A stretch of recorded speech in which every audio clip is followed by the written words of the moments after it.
ከ10ኛ ክፍል ጀምሮ ከሀና ጋር በጓደኝነት አብረው ቆይተዋል። ከዛ መቀጠል 2011 ላይ ይፋዊ በሆነ ጋብቻ ተጋብተው አንድ ልጅ ወልደዋል። ካኑ ይባላል። ብዙዎች ከናይጄሪያው ኳስ ተጫዋች ጋር ካኑ ጋር ያገናኙታል፣ ግን አይደለም። ካህን ከሚል ነው የመጣው። ግን ብዙ ጊዜ ህን ሳይለንት እያደረጉ ካኑ ይሉታል እንጂ ካህን ከሚል ነውና ካህን ማለት ያው በሃይማኖት አባት እንደማለት ነው። ስለዚህ እሱ ስም አለው ካህኑ ነብዩ እንድሪስ የሚል ማለት ነው። ነብዩ የእናቱ የፎቶ የካሜራ ባለሙያ ነች። በነገራችን ላይ አዜብ ትባላለች። አዜብ መንገሻ ታፈሰ ትባላለች። አባቱ ደግሞ እንድሪስ ሰይድ አበጋዝ ይባላል ማለት ነው። አዜብ መንገሻ ታፈሰ ጋር ረዳት በመሆን ቅድም ዘፈኑን የጋበዝንላችሁ እንግዲህ እዮብ መኮንን ከእናቱ ጋር ይሰራ ነበረ። የዛኔ ነው እዮብን የሚያውቀው።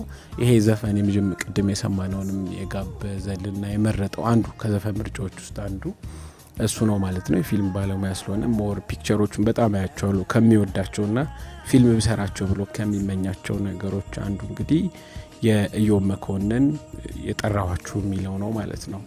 እናቱ አዜብ መንገሻ ታፈሰ ብዙ ጊዜ ከሷ ጋር አላደገም። ከውባየሁ እሸቴ ወይም ከአያቱ ጋር ነው ያደገው ማለት ነው። እናቱ ከካሜራማን ባሻገር ነጋዴም ስለነበረች ከሀገር በመውጣት ብዙ ልጅነቱን ያሳለፈው ከአያቱ ጋር ወይም ከወይዘሮ ውባየሁ እሸቴ ጋር ነው ማለት ነው።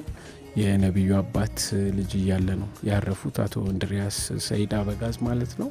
ስለዚህ ይበልጥ ጊዜውን ያሳለፈው ከእናቱ ይበልጥም ደግሞ ከአያቱ ጋር ነው።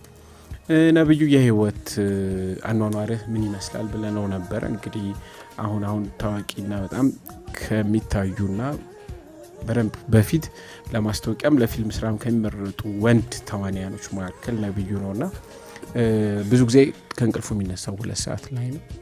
ከዛ ከተነሳ በኋላ ቁርስ ከበላ በኋላ የሚያደርገው 4 ሰዓት ላይ ምንም አይነት ቀጠሮ አይቀበልም። ጂም ነው የሚገባው። እንደምናውቀው ሰውነቱ ጥሩ ከሚባል ራሱን ይጠብቃል ከሚባሉ ወንድ ተዋናዮች መካከል አንዱ ነብዩ እንድሪስ ነው። ስለዚህ ጂም ይሰራል። ከሰዓት በኋላ የሚሰራቸው ስራዎች ካሉት ፊልም ማየት ወይ ሰው ማግኘት ወይ ፊልም ራሱ መስራት ካለበት ከሰዓት ነው ብዙ ስራውን የሚያደርገው። በእርግጥ ይሄ ሁሉ ጊዜ ይሆናል ማለት አይደለም።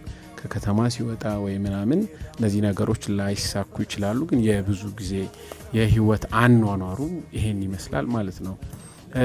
ነብዩ ከምግብ ምርጫዎቹ ብዙ ጊዜ ስጋ፣ ከስጋም ደግሞ ይበልጥ የዶሮ አድናቂ ነው ማለት ነው። ቺክን በተለያየ መንገድ ዶሮ ወጥ ብቻ ሳይሆን በተለያየ መንገድ መብላት ይመርጣል። ስፖርተኛም እንደመሆኑ መጠን ማለት